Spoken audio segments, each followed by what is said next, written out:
Hello students, कैसे हैं आप लोग। उम्मीद करता हूँ आप सब बहुत अच्छे होंगे। Welcome to the new class. जैसे कि आप लोग को पता होगा, इस साल आपकी इंग्लिश की बुक चेंज हुई है। आपको 2 बुक लगेंगी इस साल इंग्लिश की।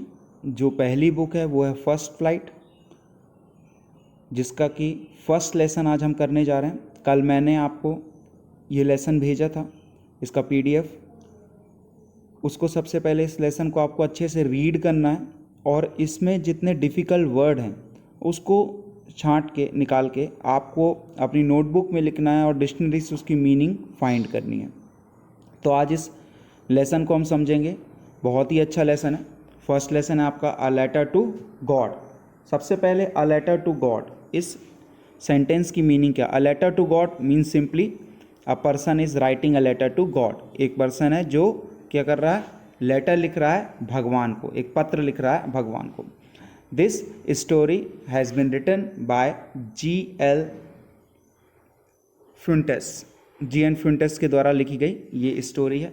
ये स्टोरी हमें बताती है कि how much faith we have towards the God. भगवान के प्रति हमें कितना विश्वास है। और जैसा कि आप लोग जानते होंगे, आपने कई बार सुना होगा that faith can move the mountain. मतलब एक विश्वास बड़े से माउंटेन को भी मूव कर सकता है, हिला सकता है बड़ी सी चट्टान को भी। सो ये लेसन एक फेथ के बारे में, एक पर्सन के विश्वास के बारे में है जो कि भगवान को लेटर लिख रहा है। अब उसका लेटर भगवान तक पहुंचेगा नहीं पहुंचेगा, अब वो लेटर में जो हेल्प चाहता है भगवान से, भगवान उसकी हेल्प करेंगे नहीं करेंगे, ये जब हम लेटर पढ़ेंगे तो हमको समझ आएगा। तो चलिए देर न करते हुए इस स्टोरी की शुरुआत करते हैं। Okay.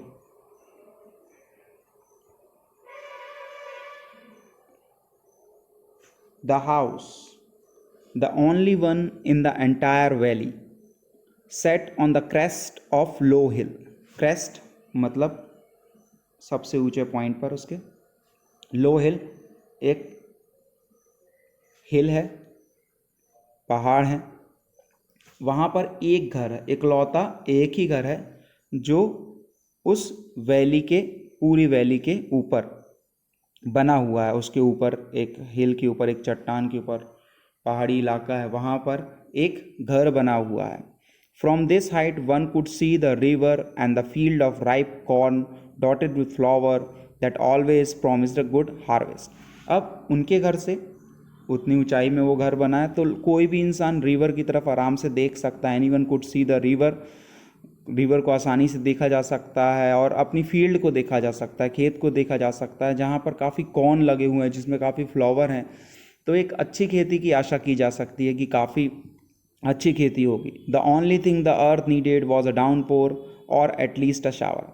Now the one thing which is very important in the field while growing anything, actually कुछ भी चीज़ ग्रो करने के लिए एक चीज़ बहुत ज़रूरी है, दैट इज़ द वाटर। तो अब उस फील्ड को केवल और केवल, उस खेत को किस चीज़ की ज़रूरत है, एक अच्छे शॉवर, एक अच्छे पानी की ज़रूरत है। Through out the morning Lencho. अब वहाँ पर जो व्यक्ति रहता है उसका नाम है लेंचो। उस घर में वो किसान, who knew this field intimately had done nothing else but see the sky towards the north east। अब उसको करने के लिए कुछ नहीं है, वो जानता है, वो केवल अब स्काई की तरफ देखता रहता है, आसमान की तरफ देखता रहता है और वो पानी का इंतज़ार कर रहा है कि कब पानी गिरेगा। Now we were really going to get some water. पानी को देखते हुए, ऊपर आसमान को देखते हुए जो उसकी वाइफ रहती है, वुमेन, वो बोलती है कि अब हमें कुछ पानी मिलेगा, मतलब वर्षा होगी। The women who was preparing super, super means खाना, वुमेन खाना बना रही थी। And replied yes God willing, मतलब ये भगवान की इच्छा है, अब पानी जरूर गिरेगा। The older boys were working in the field while the smaller ones were playing near the house until the woman called to them all। बच्चे खेल रहे थे, जो बड़ा लड़का था, he was working in the field, वो वेल फील्ड पे काम कर रहा था, छोटे बच्चे बाहर घर के खेल रहे थे। फिर उनकी मदर उनको बुलाती हैं, आवाज़ लगाती हैं खाने के लिए, come for the dinner. It was during the meal that just as Lencho had predicted big drops of rain begins to fall. Predicted मतलब जैसा उसने अनुमान लगाया था. लेंचो ने क्या अनुमान लगाया था? लेंचो ने अनुमान लगाया था कि पानी गिरेगा. तो जैसा उसने प्रिडिक्ट किया था पानी गिरना चालू हो गया, बड़े बड़े रेन के बूंदें गिरना चालू हो गए. In the north east huge mountain of clouds could be seen approaching. मतलब नॉर्थ ईस्ट की तरफ बहुत बड़े बड़े माउंटेन्स की तरफ क्लाउड्स को कोई भी आते हुए देखा जा सकता था. मतलब काफ़ी बादल छा गए, काफ़ी बादल आ गए और अब अच्छी तेज पानी गिरने लगा. The air was fresh and sweet and the man went out for no other reason than to have a pleasure of feeling the rain on its body. बहुत खुश था लेंचो बाहर जाता है, उसको बहुत अच्छा लग रहा है, वो पानी में भीगने लगता है. अब कोई भी रीज़न उसके पास नहीं है कि वो दुखी हो, केवल एक ही रीज़न है उसके पास अब खुश होने का. वो काफ़ी खुश है क्योंकि वो जो चाहता था वो हो रहा है. And when he return he exclaimed, और जब वापस आता है तो वो बोलता है, व्हाट ही एक्सक्लेम्ड यानी बताता है, कहना, बोलना, these aren't raindrops falling from the sky, they were new coins, the big drops are 10 cents pieces and the little ones are 5s. तो वो खुशी से चिल्लाता है, कहता है ये केवल बारिश नहीं है जो स्काई से आ रही है, वर्षा नहीं है, जो बूंदें हैं वो कॉइन्स हैं, बड़े बड़े ड्रॉप्स जो हैं वो 10 सेंट पीसेस हैं. मतलब जो सिक्के गिर रहे हैं एक्चुअली में, अगर सीधी तौर पे कहा जाए तो लेंचो काफ़ी सेटिस्फाइड है, अच्छी वर्षा हो रही है जो उसको चाहिए थी. With a satisfied expression he regarded the field of ripe corn with its flower and draped in a curtain of rain. वो देखता है कि कैसे उसकी सारी जो खेती थी, फ्लावर्स थे कॉर्न राइप, वो पूरे तरह से ड्रेप्ड यानी कवर्ड, ढक गए थे पानी से, मतलब अच्छी वर्षा हो रही थी. But suddenly a strong wind begins to blow, and along with the rain, a very large hailstones begins to fall. लेकिन कुछ ही समय बाद वो देखता है कि पानी के साथ साथ हवाएं बहुत तेज चलने लगी हैं और ओले गिरने लगी. These truly did resemble new silver coins, the boys exposing themselves to the rain. अब बच्चे जो रहते हैं वो जब भी हेलिंग होती है, हेल स्टोन गिरते हैं, ओले गिरते हैं, तो उसको उठाते हैं, सिल्वर कॉइन्स की तरह उनको वो लगते हैं, और वो उठाता है, मोती की तरह उसको उठाता है और भागता है. It's really getting bad now. अब स्थिति और ख़राब होती जा रही थी. लेंचो कहता है, I hope it passes quickly. Lencho को एक आशा है कि ये जल्दी चला जाए, क्योंकि ओले अगर बहुत देर तक गिरेंगे तो उसकी सारी खेती नष्ट हो जाएगी. It did not pass quickly. लेकिन लेंचो जैसा सोच रहा था कि वो जल्दी हेल स्टॉर्म ख़त्म हो जाएगा, ओले गिरना बंद हो जाएंगे, वैसा कुछ भी नहीं होता. वो काफ़ी देर तक ओले गिरते रहते हैं. 1 घंटे तक ओले जब गिरते रहते हैं तो उसका सारा घर बर्बाद हो जाता है. उसका गार्डन जो हिल साइड था, उसकी कॉर्न फील्ड थी, सारी वैली, वहाँ केवल वाइट दिखता है, जैसे कि मतलब पूरी जो उसकी वैली हो नमक से कवर हो गई हो.